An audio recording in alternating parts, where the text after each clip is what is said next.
Hello दोस्तों, आप सभी का स्वागत है हमारे कृषि विज्ञान यूट्यूब चैनल पर। मैं सचिन सिंह, असिस्टेंट प्रोफेसर।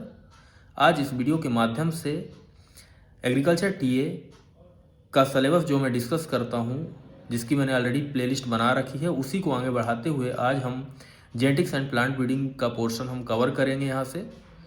और इस वीडियो में हमारा जो ये वाला वीडियो होगा, इसमें हम जेनेटिक्स वाला पोर्शन को कवर करेंगे कि आपको कौन कौन से टॉपिक जेनेटिक्स में पढ़ने हैं।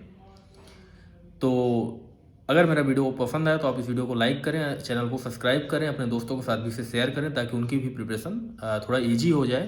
क्योंकि अगर आपको सिलेबस के अंदर पता होगा कि पढ़ना क्या है तो आप सेलेक्टिव स्टडी कर सकते हैं और एक स्मार्ट वे में आप सिलेबस को कंप्लीट करके अच्छे मार्क्स वहाँ पे गेन कर सकते हैं। तो चलिए डिस्कशन शुरू करते हैं। सो माय डियर स्टूडेंट, मेरे प्यारे दोस्तों, ये हमारे पास एग्ज़ाम प्लान है जो कि टीए का एग्ज़ाम प्लान है। और आपको बता देते हैं कि यहाँ से 100 क्वेश्चन आना, जो कि 100 नंबर के क्वेश्चन होंगे और 120 मिनट इसके लिए दिए जाएंगे। यानी लीजिए कि मैंने ऑलरेडी क्राफ्ट साइंस वाला पोर्शन कवर कर दिया है, जो कि लगभग 25 क्वेश्चन यहाँ से आना है, यानी कि 25 नंबर कैरी करेगा। तो इसके लिए आप हमारी जो प्ले लिस्ट है वो हमारा आप देख लें, क्योंकि हमने बड़ी अच्छी तरह से वहाँ पर कवर कर रखा है चीज़ों को। देन हमने बायोटेक्नोलॉजी वाला पोर्शन भी कवर कर दिया है। ठीक है, ये जो पोर्शन है हमारा 10 मार्क्स आने वाला। अब इसमें आज हम देखेंगे प्लांट ब्रीडिंग से रिलेटेड कॉन्सेप्ट। ठीक है, ये जो हमारा पोर्शन है यहाँ पे हमारा जेनेटिक्स एंड प्लांट ब्रीडिंग है ना, यानी कि इसको आप अलग अलग रूप में लीजिए। पहले जेनेटिक्स अलग है एंड प्लांट ब्रीडिंग अलग होता है। ठीक है, इसको हम बताएंगे कि इसके अंदर क्या क्या पढ़ना है आगे। अब तो इसमें हमें पढ़ना है principle, use and importance of genetics का एंड प्लांट ब्रीडिंग का, दोनों का ही हमें पढ़ना है। ओके, तो हम इसको देखते हैं जेनेटिक्स एंड प्लांट ब्रीडिंग में आपको क्या पढ़ना है। तो हम यहाँ पे इसको 2 पार्ट में डिवाइड करेंगे ताकि आपको समझने में भी सहूलियत रहे और हमें समझाने में भी आसानी रहे। हाँ, तो यहाँ पे हम इस पार्ट को 2 भागों में डिवाइड कर लेंगे। पहले सिलेबस में जो हमने देखा उसको हमारा पहला पार्ट होगा जेनेटिक्स। ओके, जेनेटिक्स अलग होगा एंड प्लांट ब्रीडिंग हमारा अलग होगा। ठीक है, इस तरह से हम इसको 2 पार्ट में डिवाइड कर दिए हैं।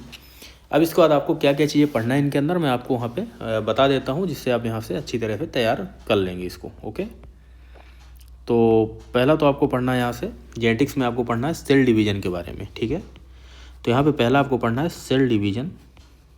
ठीक है, कोशिका विभाजन। कोशिका विभाजन होता क्या है इसके बारे में पता होना चाहिए। फिर type of the cell division पता होना चाहिए कि इसके टाइप कौन कौन से होते हैं। तो इसके 2 प्रकार होते हैं, आपको पता होना चाहिए। तो पहला कौन सा है, माइटोसिस, और दूसरा होता है मियोसिस।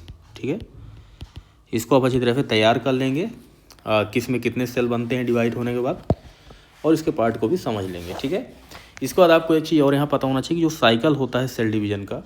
ठीक है, तो एक साइकिल जो होता है किस तरह से, मतलब कि कौन कौन से पार्ट में डिवाइड होता है। तो सेल साइकिल जो होता है आपका, इसके बारे में पता होना चाहिए। ठीक है, तो सेल साइकिल में क्या होता है आपका, पहला तो होता है इंटरफेस, फिर होता है माइटोसिस एंड देन होता है साइटोकाइनेसिस। ठीक है, तो इसका एक क्रम आपको पता रहना चाहिए। ठीक है, तो इस तरह से पहला आपको यहाँ से टॉपिक को तैयार करना है जेनेटिक्स में। सेल डिवीज़न में ही आपको इंटरफेज आता है कि यहाँ पे इंटरफेज जो आता है सेल साइकिल में ही जो इंटरफेज आता है पहला। तो इंटरफेज में आपको जो इंटरफेज की स्टेज है, जो कि लॉन्गेस्ट स्टेज होता है इंटरफेज, तो इंटरफेज एक क्या होता है, जो सेल डिवीज़न का लॉन्गेस्ट स्टेज होता है। ये बहुत लंबे समय तक चलता है। ठीक है, तो लॉन्गेस्ट होता है, इसको आप यहाँ पे याद रखेंगे, पहली चीज़। अब यही इंटरफेज जो होता है तुम्हारा, इंटरफेज के अंदर आपके कौन कौन सी स्टेज हैं वो भी आपको पता होना चाहिए। ठीक है, तो पहला होता है यहाँ पे G1, दूसरा होता है यस, और तीसरा होता है आपका G2। ठीक है, तो पहला जो तुम्हारा गैप होता है, पहला यहाँ पे G1 होता है, और लास्ट जो होता है सेकंड होता है यहाँ पे ये होता है, और सिंथेसिस ऑफ द डीएनए यहाँ पे होता है G1 यस, G2 और यम होता है लास्ट में। ठीक है, देना आप अब आगे देख लेते हैं। तो इसके बाद जो हमारा माइटोटिक फेज शुरू होता है, यम मतलब कि यहाँ पे माइटोटिक फेज जो शुरू होता है। ठीक है, तो इसमें आपके 4 फेज आते हैं। पहला होता है प्रोफेज, फिर होता है मेटाफेज, एंड देन होता है एनाफेज, एंड देन होता है टीलोफेज। तो आपको ये चारों स्टेज के बारे में जानकारी बढ़िया से होना चाहिए। प्रोफेज, ठीक है, पहली स्टेज कौन सी है इसमें, माइटोटिक में। देन आपका मेटाफेज के बारे में पता होना चाहिए। देन आपको एनाफेज के बारे में पता होना चाहिए। इसमें थोड़ा थोड़ा एक एक दो दो पॉइंट आप यहाँ से तैयार कर लीजिए, क्योंकि यहाँ से क्वेश्चन पूछे जा सकते हैं। फिर टीलोफेज के बारे में ये हमारा पता होना चाहिए। ये जो पोर्शन हम पढ़ा रहे हैं आपको बता देते हैं, हमारा जेनेटिक्स का पोर्शन है, ठीक है। प्लांट ब्रीडिंग का पोर्शन थोड़ा सा ही है, जेनेटिक्स में थोड़ा ज़्यादा चीज़ें हैं, ठीक है। फिर आपको उससे बताया था मैंने साइटोकाइनेसिस क्या होता है, इसके बारे में भी आप पढ़ लेंगे, ठीक है। साइटोकाइनेसिस, ठीक है, या काइनेसिस ही बोल देते हैं इसी को। इसके बाद आपका मियोसिस आ जाता है, जो हमने सेकंड बताया था आपको सेल के बारे में। पहला आपका माइटोसिस था, दूसरा है आपका मियोसिस। तो मियोसिस में भी आपकी जो स्टेज हैं वो सारी चीज़ें पता होना चाहिए। इसके बारे में आप मियोसिस के बारे में भी डिटेल में पढ़ लेंगे, ठीक है। तो इस तरह से ये जो हम टॉपिक बता रहे हैं यहाँ से आपको तैयार कर लेना है सारी चीज़ें, ठीक है। अब जो हमारा मियोटिक डिवीजन होता है, कौन सा होता है, मियोटिक। तो इसमें क्या चीज़ें होती है, पहला होता है फर्स्ट प्रोफेज होता है, और इसी के अंदर ही क्या होता है, प्रोफेज के अंदर ही आपका आएगा लेप्टोटीन। प्रोफेज के अंदर यहाँ पे क्या होता है, प्रोफेज के अंदर होता है आपका, इसी के अंदर आप पढ़ेंगे, ये आ जाएगा आपका लेप्टोटीन, ठीक है। इसको बस थोड़ा सा पढ़ लेना, बहुत ज़्यादा इसमें डेप्थ में जाने की जरूरत नहीं है। जाइगोटीन, ठीक है, एंड देन आएगा पेचिटीन। पेचिटीन के बाद आपको पढ़ना है डिप्लोटीन, ठीक है। डिप्लोटीन के बाद पढ़ना आपको डाई काइनेसिस, ठीक है। तो डाई काइनेसिस, ओके। तो इसके बारे में स्टेज को आप बढ़िया से आप मतलब कि स्टेप बाय स्टेप याद कर लेंगे, समझ लेंगे, और दो पॉइंट इसके बारे में आप लिख लीजिएगा। हर टॉपिक के बारे में दो पॉइंट यहाँ से लिखना है। हमने सेल डिवीज़न के ही कुछ मतलब कि हेडिंग बता दिया आपको। तो पहला तो आपको सेल डिवीज़न कवर करना है, ठीक है। तो सेल डिवीज़न आप कवर कर लेंगे। इसके अंदर क्या कवर करना हमने ऑलरेडी आपको बता दिया। आप अपने से आप कोई भी किताब से पढ़ लीजिएगा, अच्छी जो बुक है। नेमरा फुंडा में भी सारी चीज़ें दी हुई हैं। देन आपको पढ़ना है यहाँ पे क्रोमोजोम के बारे में। किसके बारे में, क्रोमोजोम, ठीक है। क्रोमोसोम के बारे में आप यहाँ से पढ़ेंगे, ओके। तो क्रोमोसोम में क्या क्या पढ़ना है समझ लीजिए आप। पहला तो क्रोमोसोम पहली बार किसने डिस्कवर किया था या डिस्क्राइब किया था, तो आपको पता होना चाहिए। स्ट्रासबर्गर नाम के साइंटिस्ट थे, इन्होंने डिस्क्राइब किया था 1875 में, ठीक है। और क्रोमोसोम जो टर्म है, जो शब्द है, उसकी खोज किसने की थी या किसने दिया था टर्म क्रोमोसोम का, तो वाल्डेयर नाम के साइंटिस्ट थे। इन्होंने बताया कि इसको क्रोमोजोम कहते हैं या क्रोमोजोम हम कहेंगे इसको। तो पहला तो इसका डिस्कवरी किसने किया था पहली बार, तो पहली बार डिस्क्राइब किया था आपका स्ट्रासबर्गर ने, और इसको मतलब कि टर्म किसने दिया था, वाल्डेयर नाम के साइंटिस्ट ने। इसको आप अच्छे से यहाँ पे याद कर लीजिएगा। देन आपको हम बता देते हैं आगे कि क्रोमोजोम में ही आपको पढ़ना है। यहाँ से क्वेश्चन आने के बहुत चांस है कि कौन सी क्रॉप या कह सकते हैं प्लांट और किस में कितना क्रोमोजोम होता है, नंबर ऑफ क्रोमोजोम, ठीक है। तो जैसे कि हम बता देते हैं, बारले में कितना होता है, 14 होता है। टोमेटो में कितना होता है, 24 होता है। ओनियन में होता 16 होता है। टोबैको में 48 होता है। राइस में होता है आपका 24। बाजरा में होता है आपका 14। पी में होता है 14। राई में होता है 14। पोटैटो में होता है 48। पोटैटो टोबैको में सेम होता है। ज्वार में होता है 20। बाजरा में होता है जो भी होता है आप देख लेना एक बार, ठीक है, और मेज वगैरह में। तो इस तरह से आपको क्रॉप के नाम लिख लेना है, जो भी फील्ड क्रॉप है, फील्ड क्रॉप से ही आपको इसको तैयार कर लेना है। तो हम लिख देते हैं यहाँ पे फील्ड क्रॉप। ये आप हेडिंग इसके अंदर सारे फील्ड क्रॉप के क्रोमोजोम नंबर आप यहाँ पे तैयार कर लेंगे, याद कर लेंगे, क्योंकि ये यहाँ से यही टॉपिक से ज़्यादा क्वेश्चन आ जाते हैं। देन आगे आपको बता देते हैं अगला हमारा जो टॉपिक है इसी के अंदर जेनेटिक मटेरियल के बारे में पढ़ना। आपको किसके बारे में पढ़ना है, जेनेटिक मटेरियल्स के बारे में। जेनेटिक्स का ही पार्ट है जेनेटिक मटेरियल। आज हम जेनेटिक वाला ही पार्ट कवर करेंगे। तो जेनेटिक मटेरियल में हमारा पहला होता है तुम्हारा क्रोमाटिन। क्रोमाटिन क्या है इसके बारे में पढ़ लेना आप कि क्रोमाटिन क्या होता है तुम्हारा कि this is the composed of the DNA, protein और आरएनए। तो क्रोमाटिन,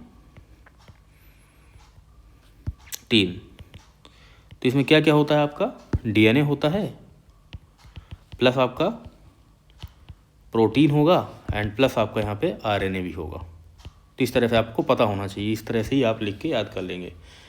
इसके बाद आपका हिस्टोन क्या होता है, हिस्टोन्स के बारे में पता होना चाहिए आपको।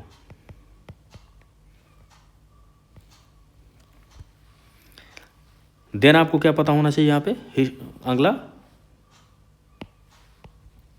देन आपको अगला यहाँ पे पता होना चाहिए हिस्टोन्स के बारे में। हिस्टोन क्या होते हैं इसको भी आप पढ़ लीजिएगा, ठीक है। क्रोमोजोम्स क्या होते हैं, तो क्रोमोजोम आपको पता होना चाहिए कि ये composed of the nucleic acid. Chromosome जो होता है हमारा, क्रोमोजोम होता क्या है, तो इसमें क्या होता है, न्यूक्लिक एसिड होता है। न्यूक्लिक एसिड किसके रूप में, डीएनए या कि फिर आरएनए। तो इसके बारे में भी आपको पता होना चाहिए कि डीएनए क्या होता है, आरएनए क्या होता है, इसका फुल फॉर्म पता होना चाहिए कि डीऑक्सी राइबो न्यूक्लिक एसिड होता है और जो भी होता है, ठीक है। इसका आप दोनों का ही देख लेना, डीएनए और आरएनए का full form. Ribo nucleic acid इसका होता है और डीऑक्सी राइबो न्यूक्लिक एसिड इसका होता है, डीएनए और आरएनए, ओके। देन आपको पता होना चाहिए न्यूक्लिक एसिड के बारे में। तो ये न्यूक्लिक एसिड जो है इसके बारे में भी पता होना चाहिए। तो न्यूक्लिक एसिड क्या होता है, ये तुम्हारा कंटेन करता है न्यूक्लियोटाइड को। इसके अंदर क्या होता है, न्यूक्लियोटाइड,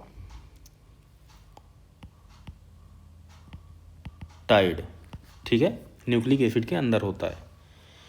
और साथ में क्या होता है, न्यूक्लियोटाइड क्या होता है, तो न्यूक्लियोटाइड आपको पता होना चाहिए। तो न्यूक्लियोटाइड में आपको याद होना चाहिए कि न्यूक्लियोटाइड क्या होता है तुम्हारा, ये बहुत इंपॉर्टेंट है न्यूक्लियोटाइड, इसको अच्छे से याद रख लेना, ठीक है। यहाँ से क्वेश्चन आएगा, ये आ सकता है चांस है। तो न्यूक्लियोटाइड में क्या होते हैं आपके, न्यूक्लियोसाइड प्लस फास्फोरिक एसिड होता है। क्या होता है, न्यूक्लियोसाइड, यहाँ पे साइड हो गया टाइड से, प्लस फास्फोरिक एसिड। तो इस तरह से आपको याद रहना चाहिए ये चीज़ें। यहाँ से क्वेश्चन आएगा कि न्यूक्लियोटाइड किससे बना होता है, तो nucleoside plus phosphoric acid. Nucleic acid किससे बना होता है, तो न्यूक्लियोटाइड कह सकते हैं, या कि आप कह सकते हैं कि न्यूक्लियोसाइड प्लस फास्फोरिक एसिड से मिला के ही ये सारी चीज़ें बनती हैं, ठीक है। तो इसको आप थोड़ा सा कॉन्सेप्ट इसका क्लियर कर लेना अच्छे से देख के किताब से। देन आपको पता होना चाहिए न्यूक्लियोसाइड के बारे में। तो न्यूक्लियोसाइड जो है ये वाला यहाँ पे, तो न्यूक्लियोसाइड में क्या होता है, तो न्यूक्लियोसाइड इक्वल टू हो जाएगा आपका शुगर प्लस नाइट्रोजिनस बेस। क्या हो जाएगा, शुगर, इसको हम लिख देते हैं sugar plus nitrogenous base.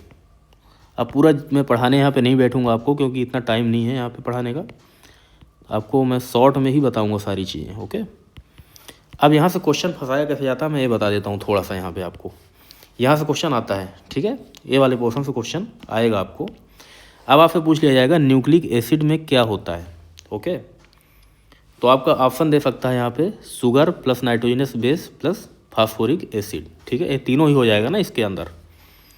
Nucleotide जो होता है न्यूक्लियोसाइड न्यूक्लिक एसिड का पार्ट है, और न्यूक्लियोटाइड जो होता है न्यूक्लियोटाइड, तो ये किससे मिलके बना होता है, तो पहला तो आंसर आपका ये भी हो सकता है कि न्यूक्लियोसाइड प्लस फास्फोरिक एसिड, एक तो पहला आंसर ये भी सही माना जाएगा। दूसरा आंसर ये भी दिया जा सकता है कि sugar plus nitrogenous base plus phosphoric acid. यहाँ आप अगर फास्फोरिक एसिड ऐड कर दोगे इसी में तो ये बन जाएगा आपका न्यूक्लियोटाइड। और अगर न्यूक्लियोसाइड इसको बोलेंगे तो साइड में सिर्फ ये दो चीज़ें ही होंगी इसमें, शुगर प्लस नाइट्रोजिनस बेस। तो ये दोनों न्यूक्लियोटाइड और न्यूक्लियोसाइड में आपको डिफरेंस अच्छी तरह से पता होना चाहिए। यहाँ से क्वेश्चन आएगा, यह आता है अक्सर। तो सबसे इम्पोर्टेंट अभी तक जो मैंने पढ़ा इसमें यही है, और एक हमारा सेल डिवीजन वाला था, ओके। अब नाइट्रोजिनस बेस जो होता है इसमें क्या होता है आपको बता देते हैं। नाइट्रोजिनस बेस के बारे में पता होना चाहिए आपको। तो नाइट्रोजिनस बेस, ठीक है, तो नाइट्रोजिनस बेस क्या होता है, दो प्रकार के होते हैं, प्यूरिन होता है और एक पायरीमिडीन होता है। एक होगा आपका प्यूरिन और दूसरा होगा पायरीमिडीन, ठीक है। तो प्यूरिन में क्या होता है और पायरीमिडीन में क्या होता है ये भी पता होना चाहिए। प्यूरिन में होता है आपका Ag, यहाँ पे लिख लीजिए आप Ag लिख लीजिए, एग्रीकल्चर से याद रखिए, AG मतलब एग्रीकल्चर, AG, ठीक है, प्यूरिन है। एक मिनट इसको मैं यहाँ लिख देता हूँ, AG। ए से मतलब होता है आपका एडेनिन और G का मतलब होता है गुआनिन। और पायरिमिडिन के अंदर क्या होते हैं, TC या कि फिर U कह सकते हैं, तो TCU होता है इसके अंदर, ठीक है। तो इसका भी फुल फॉर्म पता होना चाहिए आपका, थायमिन, साइटोसिन और यूरेसिल, ठीक है। तो इस तरह से इसका मतलब कि आपको पता होना चाहिए कि पायरिमिडिन में क्या होता है और प्यूरिन में क्या होता है। तो क्लियर हो गई होगी बात आपको। नेक्स्ट आगे बढ़ते हैं। तो अगला आपको RNA के बारे में पता होना चाहिए, जो कि मैंने पहले ही बता दिया था आपको ऊपर भी। तो RNA को पढ़ लेना आप, इसका फुल फॉर्म क्या होता है, कैसे मिलकर बना होता है। टोबैको मोजेक वायरस में कौन सा RNA होता है, single stand RNA, double stand RNA, इसके बारे में पता चले। तो टोबैको मोजेक TMV जो होता है, टोबैको मोजेक वायरस, इसमें सिंगल स्टैंड RNA होता है, ये भी आपको याद रहना चाहिए, यहाँ से क्वेश्चन पूछा जा सकता है। इसका टाइप ऑफ RNA में देख लेना आप, type of RNA, type of RNA, ये भी आपको अच्छे से क्लियर होना चाहिए। तो RNA के 2 प्रकार होते हैं, 3 प्रकार होते हैं। पहला होता है mRNA यानी कि मैसेंजर RNA, ठीक है। दूसरा होता है आपका tRNA यानी कि ट्रांसफ़र RNA बोलते हैं इसको, tRNA, इसके बारे में पढ़ोगे आप बुक से। इसके बाद होता है rRNA, इसको बोलते हैं राइबोसोमल RNA, राइबोसोमल मतलब राइबोसोम पाए जाते हैं यहाँ पे, ठीक है। तो इस तरह से तीनों चीज़ें पता होना चाहिए आपको। फिर आपको DNA के बारे में पता होना चाहिए, ओके, टाइप ऑफ RNA, और इसके बाद DNA के बारे में आप पढ़ लीजिएगा, DNA। तो अब आगे बढ़ते हैं इसी में ही। तो इसी में आगे जब बढ़ते हैं तो हमें मिलता है क्रोमोसोमल का एब्रेशन, या क्रोमोसोम से रिलेटेड हमें चीज़ों को पढ़ना है, ठीक है। तो इसमें आप देख लीजिए पहले कि क्या क्या होता है। तो डिलीशन क्या होता है, मतलब कि डिफिशियंसी हो जाना क्रोमोसोम की, ठीक है। मतलब type of the structural change, यानी कि क्या क्या स्ट्रक्चरल चेंज होते हैं क्रोमोसोम में ही। इसमें क्या पढ़ना आपको, जो क्रोमोसोम में ही क्या क्या स्ट्रक्चरल चेंज होते हैं, तो इसमें पढ़ना आपको कि पहला आपका डिलीशन होगा। डिलीशन क्या होता है, मतलब कि हमारा डिफिशियंसी हो जाती है किसकी, क्रोमोसोम की, ठीक है, ओके। और इसके बारे में आप डिटेल में पढ़ लेना वहाँ से। और क्या होता है यहाँ पे, दूसरी चीज़ क्या हो सकती है यहाँ पे, डुप्लीकेशन होता है, डुप्लीकेशन, ओके। डुप्लीकेशन है बहुत इंपॉर्टेंट यहाँ पे, यानी मोर देन 2 कॉपीज़ की बन जाती है। डुप्लीकेट का मतलब क्या होता है, 2 से अधिक कॉपी बनना, 2x में लिख दिया इसको, मतलब डबल कॉपी बन जाती है, ठीक है। तो डुप्लीकेशन के बारे में देख लो आप। ट्रांसलोकेशन के बारे में भी देख लेना, ट्रांसलोकेशन, इसके बारे में भी पढ़ लेना थोड़ा सा। इन्वर्जन के बारे में भी देख सकते हो आप, ठीक है। तो इन्वर्जन भी आपको यहाँ से पढ़ना पड़ेगा। तो इन चीज़ों को आप यहाँ से देख लेना अगर टाइम मिले तो, बाकी इतना ज़्यादा इंपॉर्टेंट ये है नहीं, ठीक है। लेकिन फिर भी इसको आप एक बार मतलब ओवरव्यू ले लेना इसका, ओके। अब यहाँ से इंपॉर्टेंट चीज़ें आएंगी जहाँ से क्वेश्चन पूछे जाते हैं, ये भी हमारा जेनेटिक्स का ही पोर्शन रहेगा। तो इसको हम देख लेते हैं। यहाँ से आपको पढ़ना है कुछ चीज़ें और जीनोम के बारे में। किसके बारे में, जीनोम के बारे में। अभी तक हम किसके बारे में पढ़ रहे थे, जीन के बारे में पढ़ रहे थे, क्रोमोजोम के बारे में पढ़े। अब हम पढ़ेंगे जीनोम के बारे में। किसके बारे में, जीनोम। तो जीनोम से क्वेश्चन यहाँ से पूछे जाते हैं, और जहाँ से क्वेश्चन ज़्यादा पूछे जाते हैं उसको हम थोड़ा सा ज़्यादा हाईलाइट कर देंगे, ठीक है। तो पहला तो आपको पता होना चाहिए मोनोप्लॉइड क्या होता है। क्या होना चाहिए, मोनोप्लॉइड। एक चीज़ और यहाँ पे याद रखना कि इनका आपको स्ट्रक्चर भी पता होना चाहिए, ओके। तो मोनोप्लॉइड क्या होता है ये पहले समझ लो। मोनोप्लॉइड, मोनोप्लॉइड, ठीक है। इसके बाद आपको पता होना चाहिए हैप्लॉइड। ये दोनों चीज़ आप पढ़ लेना अच्छे से। अगर हम इसको समझा भी देंगे, लेकिन अभी हमारे पास समय कम है, हमें बहुत सारी चीज़ें कवर करना है अभी भी। तो हैप्लॉइड को देख लेना आप, यूज ऑफ हैप्लॉइड क्या होता है। इसके बाद आप देख लेना डबल हैप्लॉइड, ठीक है, डबल हैप्लॉइड। इसके बारे में आपको बहुत ही कम चीज़ें पढ़ना है। मोस्ट इंपॉर्टेंट चीज़ें क्या है हम उसमें आपको बाद में एक बार स्टार कराएंगे, ठीक है, कि मोस्ट इंपॉर्टेंट चीज़ आप लास्ट के दिन क्या क्या पढ़ें। देन आपका है पॉलीप्लॉइडी। पॉलीप्लॉइडी के बारे में पता होना चाहिए आपको। एक हेडिंग बनाते हैं पॉलीप्लॉइडी, ठीक है। तो पॉलीप्लॉइडी के बारे में आपको पता होना चाहिए। तो इसमें ऑटो पॉलीप्लॉइडी होती है एक, तो ऑटो पॉलीप्लॉइडी, ठीक है। दूसरा आपको पता होना चाहिए इसी में ही ऑटो ट्रिप्लॉइड क्या होता है, पॉलीप्लॉइडी के अंदर ही आएगा, ठीक है ना। ये क्या क्या आएगा, पहला तो ऑटो पॉलीप्लॉइडी हमने बता दिया आपको। इसके बाद आपको ऑटो ट्रिप्लॉइड पता होना चाहिए। ऑटो ट्रिप्लॉइड क्या होता है पता होना चाहिए। और इसके बाद आपका मेनली कौन से क्रॉप में पाया जाता है, तो ऑटो ट्रिप्लॉइड होता है हमारा स्पिनाच में। स्पिनाच मतलब पालक, ओके। तो ये भी आपको पता होना चाहिए यहाँ पे। देन आपको ट्रिप्लॉइड के बारे में पता होना चाहिए, ठीक है। ट्रिप्लॉइड क्या होता है और इसका एग्जाम्पल मेनली आपको याद रखना। ट्रिप्लॉइड का एग्जाम्पल हो जाएगा बनाना, ठीक है, शुगर केन और एप्पल है, ठीक है। ये हैं आपके ट्रिप्लॉइड के एग्जाम्पल, ठीक है। तो इसको आप देख लेना। इसके बाद आपका ऑटो टेट्राप्लॉइड के बारे में भी समझ लेना। ऑटो टेट्राप्लॉइड, इसके बारे में आपको पढ़ना है। इसमें 4 कॉपी बनती है, मतलब ये नाम से ही पता चल जाएगा। ट्रिप्लॉइड में 3 कॉपी बनती है, इसमें 4 कॉपी बनती है, ठीक है। तो ऑटो टेट्राप्लॉइड में आपके एग्जाम्पल होना चाहिए, जैसे कि राई होता है इसका एग्जाम्पल एक, ग्रासेस होती हैं बहुत सारी, अल्फा होता है, ठीक है। तो इस तरह से आपको सारे एग्जाम्पल, बरसीम हो गया, ग्राउंड नट हो गया, पोटैटो है, ठीक है। ऑटो टेट्राप्लॉइड में ही आता है पोटैटो, इसका भी एक एग्जाम्पल आपको पता होना चाहिए और थोड़ा सा आप पढ़ सकते हैं इसको, ठीक है, ऊपर।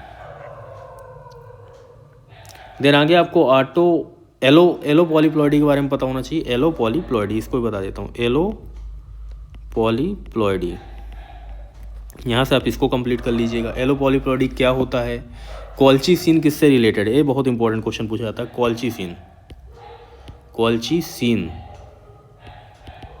कॉल्चिसिन जो केमिकल है किसके लिए इंपॉर्टेंट है, किसके लिए रिस्पॉन्सिबल होता है, एलो पॉलीप्लॉइडी के लिए। ये चीज़ यहाँ पे आपको पता होना चाहिए बहुत अच्छी तरह से। और किस में होता है, तो आपको एग्जांपल होना चाहिए इसका, टोबैको, ब्रेसिका। इसमें होता है एलो हेक्साप्लॉइड, जो मैं बता रहा हूँ अभी। तो इसी के अंदर एलो पॉलीप्लॉइडी के अंदर ही चीज़ें आ जाती हैं, कॉल्चिसिन वगैरह, ठीक है। और polyploidy is the mainly induce treatment, जो किसके द्वारा होता है पॉलीप्लॉइडी, ये मेनली होता है आपका कॉल्चिसिन के ट्रीटमेंट के कारण, ठीक है। तो एलो पॉलीप्लॉइडी के अंदर ही पॉलीप्लॉइडी आता है, ठीक है। ये पॉलीप्लॉइडी जो लिखा है ना, तो इसी के अंदर ही आ जाते हैं। तो इस तरह से आपको पढ़ लेना इसको, ठीक है। अंदर एन्यूप्लॉइडी क्या होता है, इसको भी देख लेना, ओके। तो इस तरह से आपको चीज़ें पता होना चाहिए। अब इसमें देखो कुछ ही और है, एन्यूप्लॉइडी के अंदर ही एन्यूपॉलीप्लॉइडी को पता होना चाहिए आपको।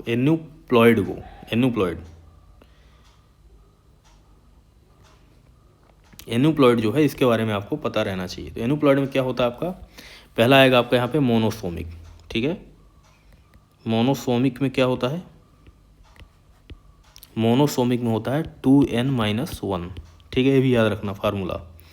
तो 2n-1 अगर हो जाएगा, मतलब एक जीन कम हो जाएगा, तो इसको कहेंगे मोनोसोमिक, क्योंकि एक ही हो रहा है। तो 2n से 1 माइनस हो जाएगा तो 1 बचेगा, इस तरह से याद रखो। दूसरा होता है डबल मोनोसोमिक, ठीक है, डबल मोनोसोमिक, इसके बारे में पढ़ लेना आप। इसमें 2n-1 - n हो जाएगा, मतलब डबल बोल दिया तो 2 बार कम हो जाएगा ये। इसके बाद आएगा नलीसोमिक, इसको भी पढ़ लेना। तो इसमें आ जाएगा नलीसोमिक क्या होता है, डेफिनेशन देख लेना। इसमें दोनों ही कम हो जाएंगे, नली मतलब नल हो जाना, 2n-2 हो जाएगा यहाँ पे, ठीक है। इसका ट्राइसोमिक आ जाएगा, ट्राइसोमिक क्या हो जाएगा, 2n+1 हो जाएगा, एक बढ़ जाएगा। टेट्रासोमिक हो जाएगा ऐसे ही, टेट्रासोमिक, तो इसमें हो जाएगा 2n+2 हो जाएगा। तो इस तरह से आपको चीज़ों को याद रखना है, ठीक है। तो यहाँ पे आपको जेनेटिक्स में ये भी चीज़ें आपको पढ़ लेना थोड़ा, और इसको बस बहुत ज़्यादा मत पढ़ना, आप हल्के हल्के से ही पढ़ लेना। इसमें बहुत अंदर घुसने की जरूरत नहीं है, एकदम सरफेस आपको क्लियर होना चाहिए, एग्जाम्पल पता होना चाहिए इसमें।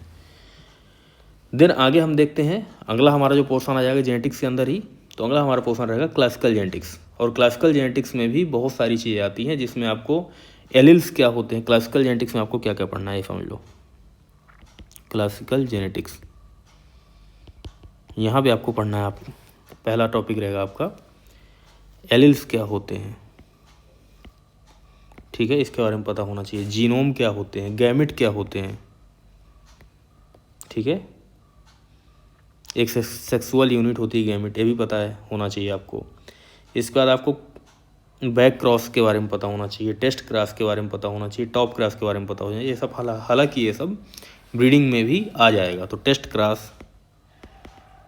क्रॉस क्या होता है, ठीक है, टेस्ट क्रॉस में क्या करते हैं हम कि यहाँ पे F1 जो होता है, F1 का क्या करते हैं, क्रॉस करते हैं किसके साथ, रिसेसिव पेरेंट के साथ, रिसेसिव पेरेंट जो होता है उसके साथ, डोमिनेंट के साथ नहीं कराते, रिसेसिव क्रॉस कराते हैं, वो कहलाता है टेस्ट क्रॉस। ऐसे तुम्हारा बैक क्रॉस क्या होता है, ठीक है, बैक क्रॉस, इसके बारे में भी पता होना चाहिए आपको। तो बैक क्रॉस में क्या होता है कि कोई भी पेरेंट्स के साथ इसका F1 जो होता है हमारा, उसका किसी भी एक पेरेंट्स के साथ क्या करा देते हैं, क्रॉस करा देते हैं, ठीक है। इस तरह से आप लिख लेना, तो इससे आपको याद करने में आसानी रहेगी। इसके बाद आपका टॉप क्रॉस क्या होता है, ये भी पता होना चाहिए। ये जो पोर्शन है that is the very very important portion, back cross top cross, यहाँ से क्वेश्चन पूछे जाते हैं अक्सर और कन्फ्यूजन भी होता है इससे। तो टॉप क्रॉस भी पता होना चाहिए, ठीक है। यहाँ पे क्या होता है, इनब्रिड लाइन होती है और ओपन पॉलिनेटेड वेराइटीज होती हैं, उसका हम क्रॉस कराते हैं। तो इनब्रिड लाइन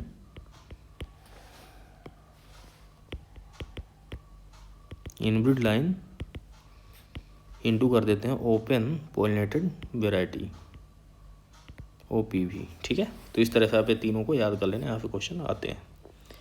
इसके बाद मेंडल के लॉ पता होना चाहिए आपको, मेंडल्स लॉ, मेंडेलियंस लॉ भी इसको बोलते हैं। तो लॉ ऑफ सेग्रीगेशन क्या होता है, लॉ ऑफ इंडिपेंडेंट असॉर्टमेंट क्या होता है, इसको भी आप अच्छे से पढ़ लेना, ठीक है। जीन क्या होते हैं, एलील क्या होते हैं, सब भी आपको पता होना चाहिए। यहाँ पे मल्टीपल एलील्स क्या होते हैं।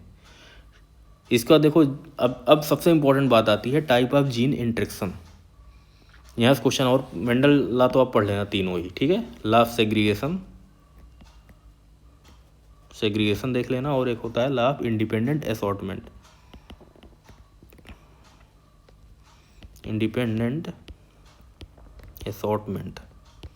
इन दोनों चीज़ों को आप पढ़ लेना यहाँ से डिटेल में। अब देन आपको जो इम्पोर्टेंट बात है, जो सबसे इम्पोर्टेंट पूरे टॉपिक में, जो जितना भी जेनेटिक्स हमने पढ़ा उसमें सबसे ज़्यादा इंपॉर्टेंट है, तो यही वाला पोर्शन है important, type of the gene interaction. अगला हमारा पोर्शन आएगा टाइप ऑफ जीन इंट्रैक्शन, इसको आप यहीं से कवर कर लेना। तो इसमें आपको पढ़ना है आपका पहला तो डाई हाइब्रिड रेशियो। इसमें रेशियो होता है, कुछ रेशियो आपको याद रखना, बाकी और कुछ भी याद नहीं रखना है, ठीक है। तो इसका पहला तो डाई हाइब्रिड रेशियो, जो डाई हाइब्रिड होता है इसका कितना होता है रेशियो, तो 9:3:3:1 होता है। इसको आप डिटेल में देख लेना, पढ़ लेना एक बार। Duplicate gene 15:1। यहाँ से बहुत क्वेश्चन आते हैं, इसको हम 3 स्टार देना पसंद करेंगे, 4 स्टार दे देंगे इसको। यहाँ से क्वेश्चन सबसे ज़्यादा पूछे जाते हैं, अब एकदम आपको याद होना चाहिए, यहाँ पे कन्फ्यूजन भी बहुत ज़्यादा होता है, ठीक है। अगला आता है कम्प्लीमेंट्री जीन,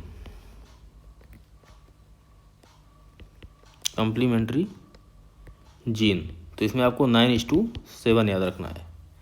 सप्लीमेंट्री जीन, ठीक है, सप्लीमेंट्री जीन एक्शन, इसमें होता है आपका, पता होना चाहिए आपको, 9:3:4। तो इसको आप अच्छे से याद रख लेना, इसको मैंने पूरा बता ही दे रहा हूँ, ये टेबल आप बना लीजिएगा अपने नोटबुक में भी। इनहेबिटरी जीन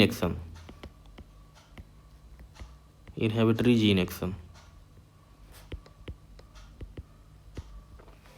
और इसमें हो जाता है आपका 13:3। मास्किंग जीन एक्शन,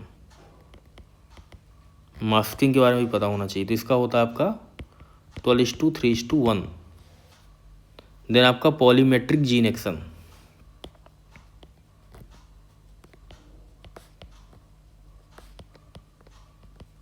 इसमें हो जाएगा आपका 9:6:1। तो इसको आप अच्छे से कंप्लीट कर लीजिएगा। एडिटिव जीन एक्शन,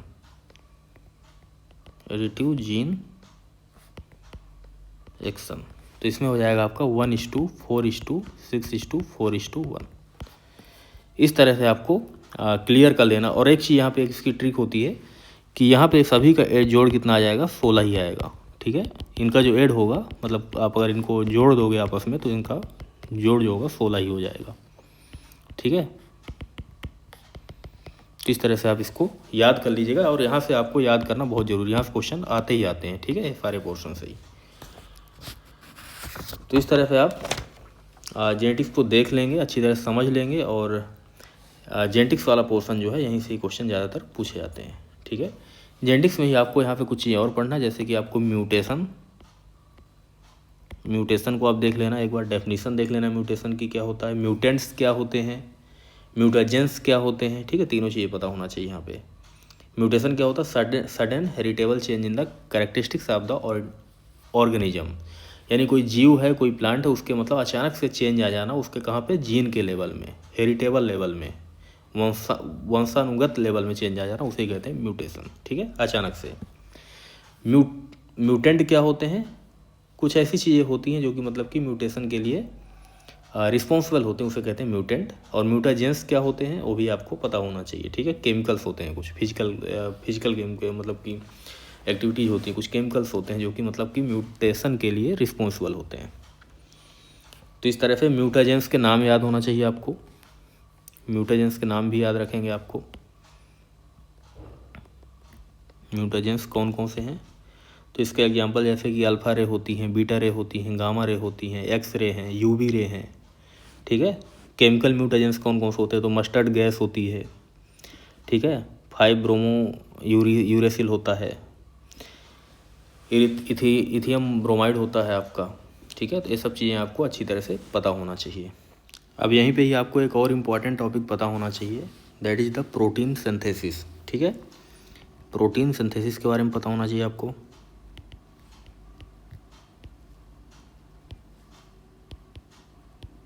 तो प्रोटीन सिंथेसिस के बारे में आपको पता होना चाहिए, प्रोटीन सिंथेसिस में कौन कौन सी स्टेप होती हैं।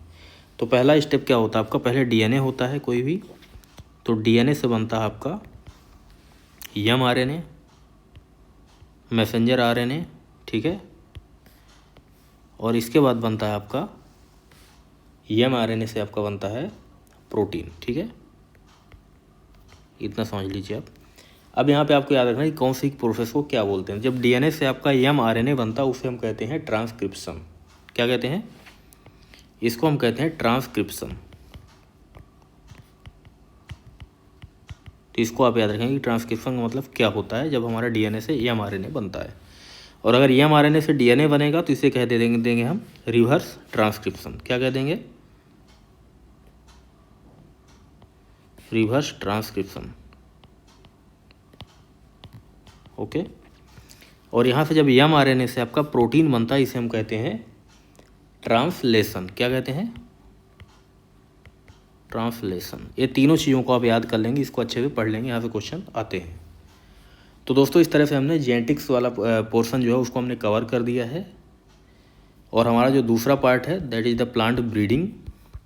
ओके, तो इस प्लांट ब्रीडिंग को हम किसी दूसरे सेपरेट लेक्चर में हम कवर करेंगे, क्योंकि अदरवाइज ये वीडियो हमारा ज़्यादा लंबा हो जाएगा। तो हम प्लांट ब्रीडिंग को अगले पोर्शन में कवर करेंगे, और प्लांट ब्रीडिंग में बहुत ज़्यादा नहीं है, थोड़ा सा ही पोर्शन है, मेन तो हमारा जेनेटिक्स का पोर्शन था। ओके, तो इस तरह से हमने प्लांट ब्रीडिंग जेनेटिक्स को हमने समझा और जाना। यहाँ से आपको इंपॉर्टेंट चीज़ों को पढ़ना है, बहुत ज़्यादा डेप्थ में चीज़ों को नहीं पढ़ना है, सरफेस में आपका मतलब पता होना चाहिए कि माइटोसिस क्या होता है, म्यूसिस क्या होता है, सेल साइकिल क्या है, इसके बारे में पता होना चाहिए आपको। इस तरह से जो आगे के टॉपिक हैं उनके बारे में भी थोड़ा थोड़ा जानकारी आपको 2 या 3 पॉइंटों में पता होना चाहिए, यहाँ से आपका काम हो जाएगा। सो इसमें आज के लिए इतना ही। Thank you so much. और अगर हमारा वीडियो पसंद आए तो वीडियो को आप लाइक करें, हमारे चैनल को सब्सक्राइब करें। अगर किसी प्रकार का आपको डाउट हो तो हमारे से आप कमेंट के माध्यम से आप हमसे कनेक्ट हो सकते हैं। So thank you so much.